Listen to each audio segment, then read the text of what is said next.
एक कहावत है, इश्क और जंग में सब कुछ जायज होता है, लेकिन अब ये कहावत पुरानी हो चुकी है। मॉडर्न एज वॉर में ये सब कुछ जायज नहीं है। मॉडर्न वॉर के कई सारे नियम कानून होते हैं। अगर आप इसका पालन नहीं करेंगे तो आप पर वॉर क्राइम का आरोप लगाया जाएगा और इंटरनेशनल कोर्ट में आपके खिलाफ केस चलाया जाएगा। और अगर आप दोषी पाते हैं तो आपको जेल भी हो सकती है।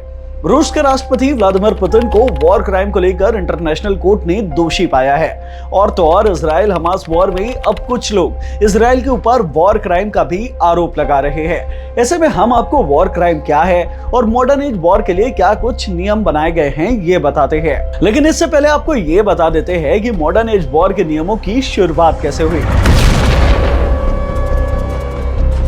तो आपको बता दें, दूसरे विश्व युद्ध में हुई तबाही को देखते हुए ही वॉर से जुड़े नियम बनाने की बात पहली बार सामने आई थी।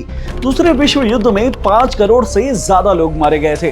यहाँ तक कि अमेरिका ने जापान पर 2 न्यूक्लियर बम तक गिरा दिए थे। ऐसे में इस तरह की खौफनाक तबाही से बचने के लिए सभी देशों ने मिलकर 1949 में स्विट्जरलैंड की राजधानी जेनेवा में मीटिंग की, जिन्हें जेनेवा कन्वेंशन कहा जाता है।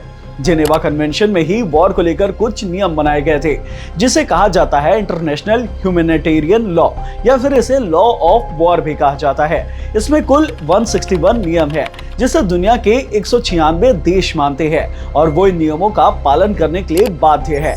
लॉ ऑफ वॉर के मुताबिक जंग के दौरान आम नागरिकों को निशाना नहीं बनाया जा सकता। रिहायशी इलाकों, इमारतों, स्कूल, कॉलेज, हॉस्पिटल्स को निशाना नहीं बनाया जा सकता। मेडिकल वर्कर्स और जर्नलिस्ट को निशाना नहीं बनाया जा सकता। ऐतिहासिक धरोहर, धार्मिक और सांस्कृतिक स्थल पर भी अटैक करना मना है। आम नागरिकों के लिए बनाए गए शेल्टर होम पर अटैक नहीं किया जा सकता।